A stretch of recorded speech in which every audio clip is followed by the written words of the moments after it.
ओम नमः शिवाय, श्री शिवाय नमस्तुभ्यम, जय महाकाल। कैसे हैं सब लोग। मेरे देव आदिदेव महाराज जी की कृपा आप सभी शिव भक्तों पर यूं ही बनी रहे, आपका जीवन खुशियों से भरा रहे और आपकी सारी मनोकामनाएं पूरी हो, यही मैं महादेव जी से प्रार्थना करती हूँ। तो देखिए, कल है 20 सितंबर का दिन और इसी दिन पड़ रही है ऋषि पंचमी।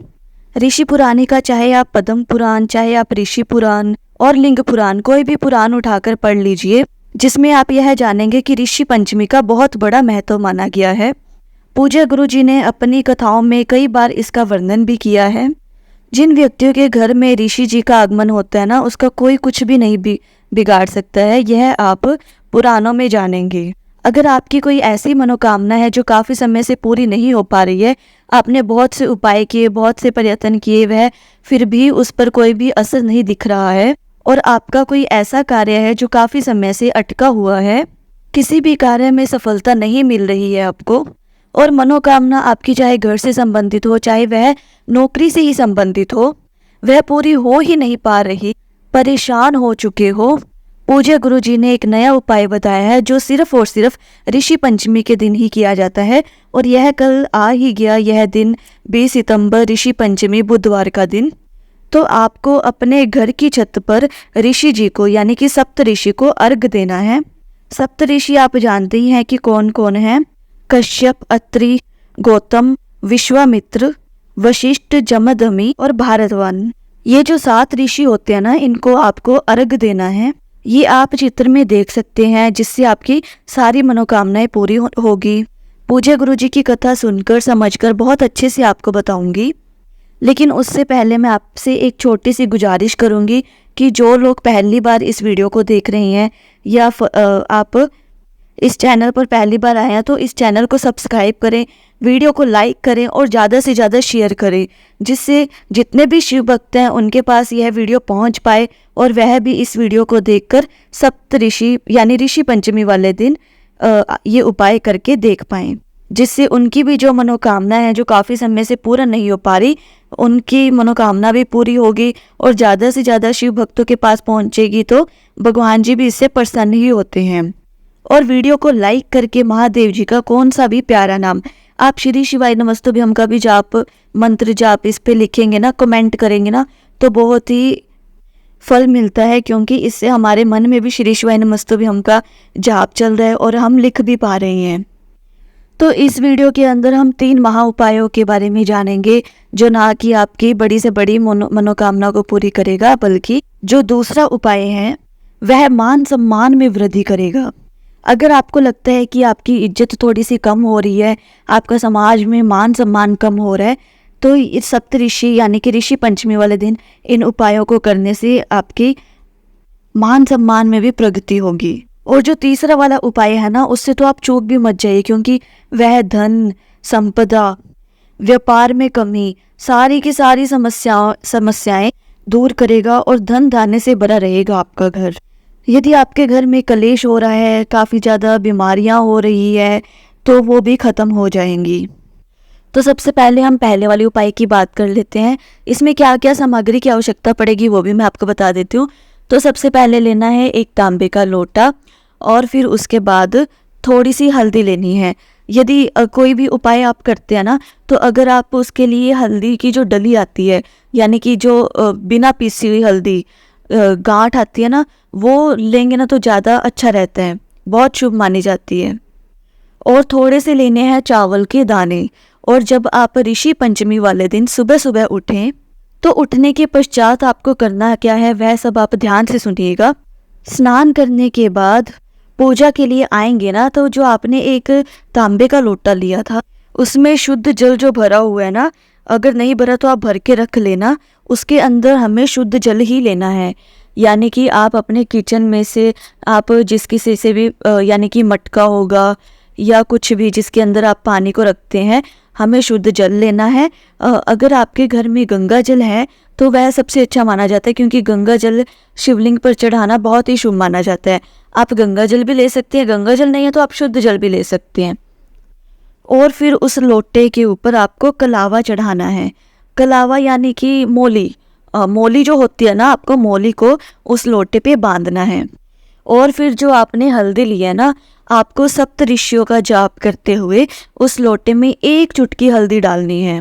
और फिर जो आपने अक्षत लिए ना, थोड़े से अक्षत यानी कि चावल जो लिए हैं, वैसे तो गुरुजी ने कोई भी संख्या नहीं बताई थी कि कितने चावल लेने हैं, लेकिन हाँ आप थोड़े से, बिल्कुल थोड़े से चावल लीजिएगा यानी कि अक्षत। फिर उसको अपने दाहिने हाथ में रखकर और मनोकामना बोलते हुए आपको उस लोटे जल में डालने हैं। और ध्यान रखना है कि जो भी आप इस उपाय को कर रहे हो ना, तो आपको अपना मुख उत्तर दिशा की तरफ कर कर ही करना है। और फिर आप उस लोटे को उठाकर अपने घर के मंदिर में रख दीजिएगा। अगर आपके घर में सप्तऋषि जी की फ़ोटो है तो ठीक है, अगर नहीं है तो फिर आप सप्तऋषि का जाप करते हुए मंदिर में लोटे को रख देना। और अगर आपके घर में सप्तऋषि जी की फ़ोटो है तो आपको फ़ोटो के सामने उस लोटे जल को रख देना है। और फिर जैसे ही शाम होगी ना, रात्रि का समय होगा, तो आप आसमान में ध्यान से देखिएगा, आपको ना 7 तारों का समूह दिखेगा। उन्हें बोलते हैं सप्तऋषि। आप बिल्कुल जब गौर से देखेंगे ना, तो आपको उन 7 तारों का समूह दिखेगा। एक ही श्रृंखला में होते हैं, और जो लास्ट में जो 4 तारे होते हैं ना, उनकी श्रृंखला अलग बनी होती है, लेकिन होते एक ही श्रृंखला में है। 7 तारों के समूह को क्या कहते हैं? सप्तऋषि। तो उन सप्तऋषि को अर्घ देना है उस लोटे जल से। लेकिन गुरुजी ने अपनी कथा में यह भी बताया था कि बहुत ही ध्यान से इस उपाय को करना है, क्योंकि जब आप सप्तऋषि को अर्घ देते हैं ना, तो उनके छींटे आपके पैरों पर बिल्कुल भी नहीं पड़ने चाहिए। तो इसलिए आपको जो बाल्टी है ना, वह नीचे लगा लेनी है और उसी में सप्तऋषि को अर्घ देना है। और आप यह छत पर जाकर भी कर सकते हैं इस उपाय को, लेकिन अगर आप छत पर नहीं जाना चाहते, क्योंकि अगर आप फ्लैट वगैरह में रहते हैं, तो फिर आपको अपनी बालकनी में खड़े होकर भी इस उपाय को कर सकते हैं। और फिर उसके बाद आपको अपनी मनोकामना बोलकर सप्तऋषियों को कहना है कि हमारी मनोकामना पूरी करो, हमारी इस बात पर गौर फरमाओ, ठीक है। और फिर उसके बाद आपको नीचे चले जाना है, यानी कि बालकनी से अंदर आ जाना है। और फिर उसके बाद सुबह जब आप अपने बालकनी या फिर छत पे जाओगे ना, जो बाल्टी में जल था, तो उस जल को पेड़ पौधों में डाल देना है। बस यह छोटा सा उपाय अगर आप एक दिन भी कर लेते हैं ना, तो आपकी मनोकामना पूरी ही पूरी होगी। और मेरे देव आदिदेव महाराज जी से मैं यही प्रार्थना करती हूँ कि आपकी जो भी मनोकामना है वह पूरी हो, और जल्द ही भगवान जी आपकी सुने, आपका परिवार खुशहाली भरा रहे, स्वस्थ रहे, तंदुरुस्त रहे। और अब हम बात कर लेते हैं दूसरे उपाय की, जो कि आपके मान सम्मान में वृद्धि करेगा। तो आपको करना क्या है इस उपाय को करने के लिए? सबसे पहले आपको ऋषि पंचमी के दिन सुबह सुबह के समय, जो आपके घर में तुलसी जी का पौधा तो अवश्य होगा ही होगा, तो आपको तुलसी जी के पौधे के पास जाना है। और ध्यान रखिएगा, ना तो आपको पत्ते तोड़ने हैं और ना ही डंडी तोड़नी है। आपको तुलसी जी के पौधे के नीचे, बिल्कुल नीचे की तरफ देखिएगा, जो आपको सूखी डंडी मिलेगी ना, एकदम सूख जाती है तुलसी माता, तो बिल्कुल सूखी वाली छोटी सी डंडी लेनी है और थोड़ी सी चुटकी भर लेनी है आपको हल्दी। और इन दोनों सामग्री से आपको, जब आप सुबह सुबह नहाते हैं ना, जैसे कि बाल्टी या टब में, हमें बाल्टी या टब भर लेना है और फिर उसके अंदर चुटकी भर हल्दी डालनी है। और फिर जो आपने जो तुलसी की सूखी हुई डंडी ली थी ना, तो उस डंडी को आपको घड़ी की सुई की दिशा में उस बाल्टी के अंदर 7 बार घुमाना है और फिर उसी जल से आपको नहाना है।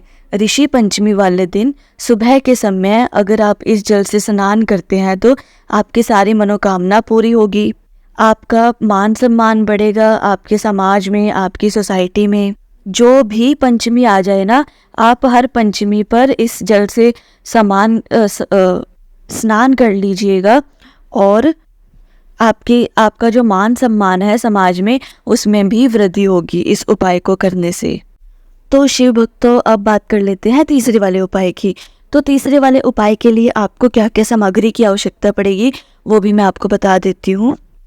तो इस उपाय को घर में धन, संपदा, वैभव, उन्नति, कुल को बढ़ाने वाला और कलेश को दूर करने के लिए इस उपाय को करना है। और इस उपाय को करने के लिए करना क्या क्या है वो भी मैं आपको बता देती हूँ। तो जो भी आपके आसपास मंदिर हैं, आपको 5 मंदिरों के पुजारियों को अपने घर पर बुलाना है खाना खाने के लिए। लेकिन ध्यान रखिएगा, खाने में कुछ ना कुछ पीले रंग की कोई एक चीज़ ज़रूर हो। आप मिठाई भी ले सकते हैं पीले रंग की। पीले रंग का बहुत ज़्यादा महत्व बताया गया है ऋषि पंचमी वाले दिन। और जब वो खाना खा लें तो उसके बाद आपको क्या करना है, एक पीला वस्त्र आपको उन्हें दान करना है। और उस पीले वस्त्र के ऊपर आपको 5 तरह के अन्न रखने हैं। अन्न में आप जैसे गेहूँ, चावल, दाल कुछ भी रख सकते हैं। 5 तरह के अन्न रखकर बिल्कुल थोड़ी थोड़ी मात्रा में रखना है। आपको 5 अन्न दान करने हैं और दान करने के बाद आपको इसमें से थोड़ा थोड़ा सा अगर वो कुछ दे देना तो वो आपको ले लेना है। और फिर उस थोड़ी थोड़ी सामग्री को आपको एक छोटी सी पोटली बना लेनी है।